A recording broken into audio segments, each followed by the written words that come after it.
Hello friends, स्वागत है आपका अपने चैनल एग्जाम रिवेंज में। फ्रेंड्स, हमारा टॉपिक चल रहा था वैदिक सभ्यता।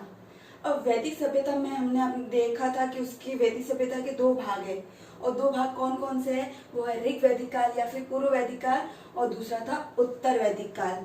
ठीक है फ्रेंड्स, और सबसे पहले हमने जो हमारा लिया था वो था ऋग वैदिक काल। और ऋग वैदिक काल में कौन सा वेद आता है? तो वो आता है ऋग्वेद।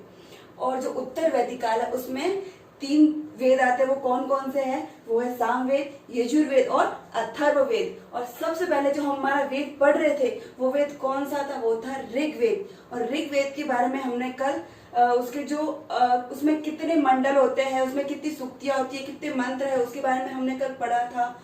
और फिर हमने हमारे एग्जाम की दृष्टि से जो हमारी एग्जाम की दृष्टि से इम्पोर्टेंट मंडल है, जो कौन कौन से है जी, बिल्कुल मंडल 3, फिर मंडल 7, मंडल 9 और मंडल 10। ये हमारी एग्जाम की दृष्टि से वेरी वेरी मोस्ट है, जिसको तो हमको पढ़ना ही पढ़ना है, और जिसके बारे में हमने आपको कल जानकारी दी थी।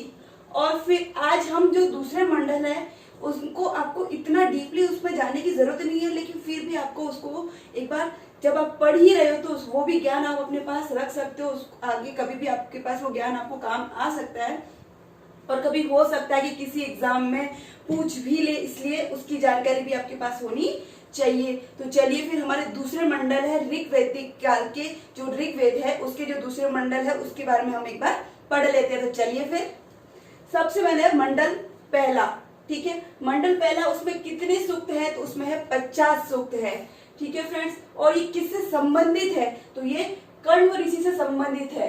किससे संबंधित है? कण्व ऋषि से संबंधित है। और उसमें जो उसमें एक स्टोरी दी हुई है, जिसमें एक युद्ध हुआ था, जिस युद्ध में कहते हैं कि 60,099 राजाओं ने भाग लिया था।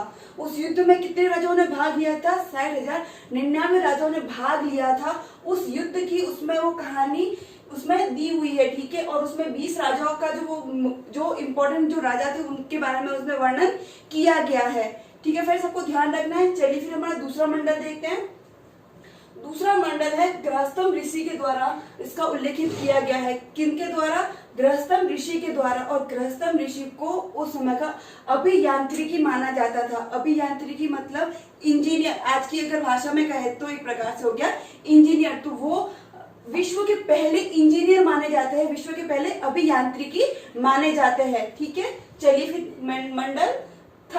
मंडल थर्ड हमने इसके बारे में डिटेल में आपको जानकारी दी थी कि ये किनके द्वारा लिखा गया और किनके बारे में इसमें लिखा हुआ। तो इसमें विश्वामित्र के द्वारा ये लिखा गया। फिर देखते हैं मंडल 4। मंडल 4 है वो वाम देवता से संबंधित है, वामदेव से संबंधित है, और इसके अंदर कृषि मंत्रों का उल्लेख किया गया। आपको इतना ध्यान रखने की जरूरत नहीं है, लेकिन एक जानकारी आपके पास होनी चाहिए, इसलिए एक बार इसको अपने अच्छे से उसको एक बार देख लेना है। फिर मंडल 5वां आत्रेय ऋषि से संबंधित है। किनसे संबंधित है? आत्रेय ऋषि से संबंधित है। फिर मंडल 6 भारद्वाज ऋषि से संबंधित है। ठीक है, फिर मंडल जो 8वां है वो कण्व ऋषि द्वारा लिखित है।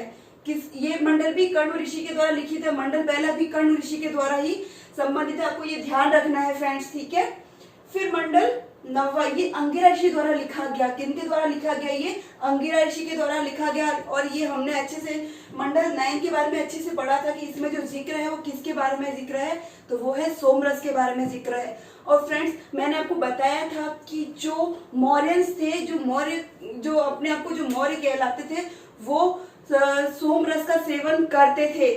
और वो उनको जो सोमरस है वो कहाँ से प्राप्त होता था? वो हिमालय की उस चोटी का क्या नाम था? आप ये अपने कमेंट्स बॉक्स में इसका आंसर लिखोगे। ठीक है, इसका कमेंट बॉक्स में आंसर दीजिएगा कि जो उनको सोमरस प्राप्त होता था वो हिमालय की किस चोटी से प्राप्त होता था, उस चोटी का क्या नाम है?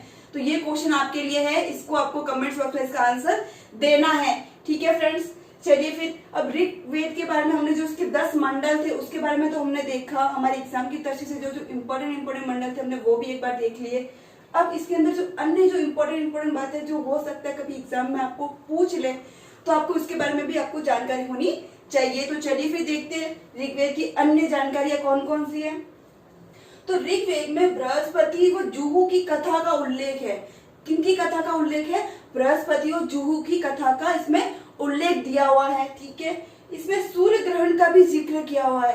फ्रेंड्स सूर्य ग्रहण अभी जो कुछ दिन पहले ही गया है, कब गया है जी, बिल्कुल 21 जून को सूर्य ग्रहण था।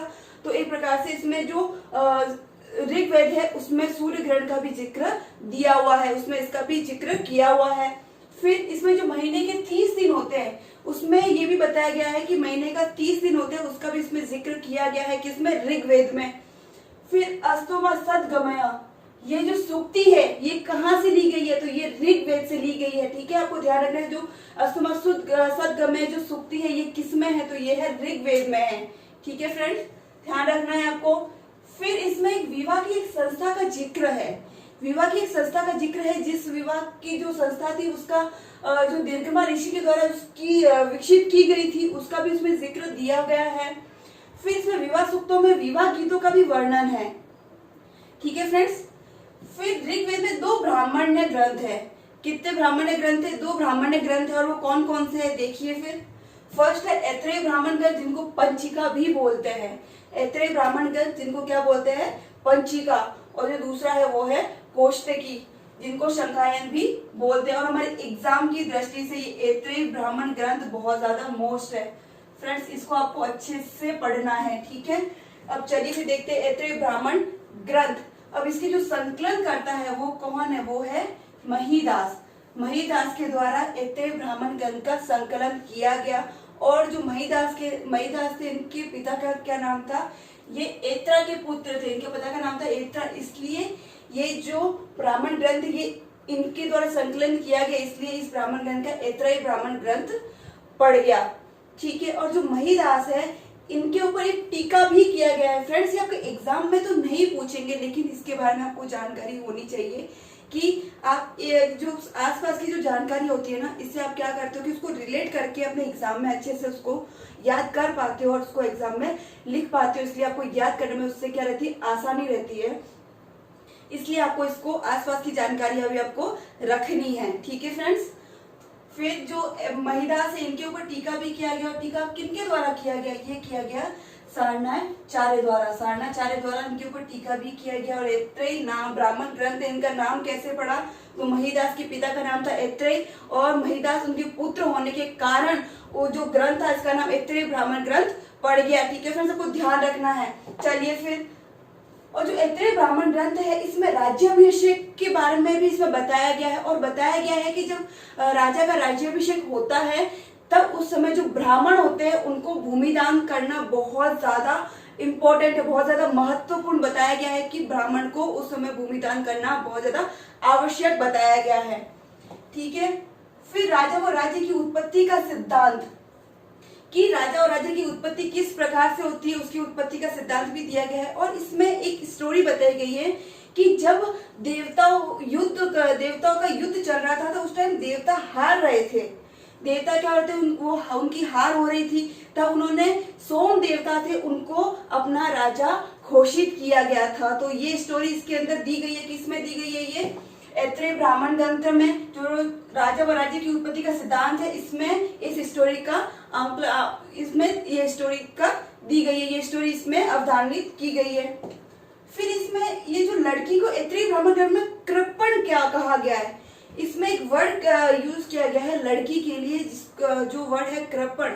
और कृपण का अर्थ क्या होता है, दुख देने वाली। कृपण का अर्थ क्या है फ्रेंड्स, दुख देने वाली। अब उस समय में किसी जो पूर्व वैदिक काल था उसमें किसी प्रकार से पुरुष और महिलाओं में कोई भेदभाव तो नहीं होता था। और जो इसका जो भेदभाव है ये आपको पता ही है कि ऋग्वेद काल के अंतिम मंडल में इसका उल्लेख किया गया है, लेकिन ये उत्तर वैदिक काल में फिर उसके बाद इसका भेदभाव किया गया। लेकिन इसके बारे में एक कृपण, ये जो दुख देने वाली एक शब्द का इसमें उल्लेख किया गया है, इसलिए आपको ये ध्यान रखना है। फिर इसमें जो अभी आप देखते हो कि अभी भी संघर्ष के कारण, लड़ाई के कारण क्या क्या होते हैं, तो जी बिल्कुल जल, जोरू, जमीन। और उस समय में भी यही 3 कारण थे। ठीक है, आपको ध्यान रखना है कि उस समय में भी वैदिक काल में भी जो संघर्ष के, जो लड़ाई के कारण थे वो थे जल, जोरू और जमीन। और इसका भी इसमें उल्लेख किया गया है। ठीक है फ्रेंड्स, इसमें समुद्र का उल्लेख भी किया गया है। किसका उल्लेख किया गया है, समुद्र का उल्लेख। क्योंकि आपको पता ही है कि जो वैदिक सभ्यता में जो आर्यंस थे वो आर्यंस पूरी चारों तरफ फैल गए थे, तो वो एक तरीके से समुद्र तक, उनके तट तक भी पहुंचे थे, तो उनको समुद्र की भी जानकारी थी, तो इसलिए उसका भी उसमें उल्लेख किया गया है। ठीक है, ऋग्वेदिक काल के जो ब्राह्मण ग्रंथ है कि ब्राह्मण, उसका क्या नाम है, ऐत्रेय ब्राह्मण ग्रंथ, उसमें इसका उल्लेख किया गया है। अब इसमें देखिए कि दो इसके अरण्य है, और फ्रेंड्स अरण्य का मतलब क्या होता है, अरण्य क्या मतलब होता है कि जो हमारे ऋषि मुनि थे, जो ज्ञान प्राप्त करने के लिए जो जंगलों की ओर अग्रसित होते थे, तो वो जो ज्ञान होता था उसको कहा जाता था अरण्य। और वो कितने हैं, तो वो है ऋग्वेदिक काल में 2 अरण्य हैं, जो कौन कौन से है, ऐत्री और कौशितकी। ठीक है फ्रेंड्स, अब इससे आगे की जानकारी हम आपको अगले वीडियो में देंगे। और अगर आपको हमारा ये वीडियो अच्छा लगा हो और आपको लगा हो कि ये जानकारी आपके लिए बहुत ज्यादा एग्जाम के लिए अच्छी साबित हो सकती है, तो प्लीज हमारे चैनल को एक लाइक और सब्सक्राइब जरूर करें। धन्यवाद।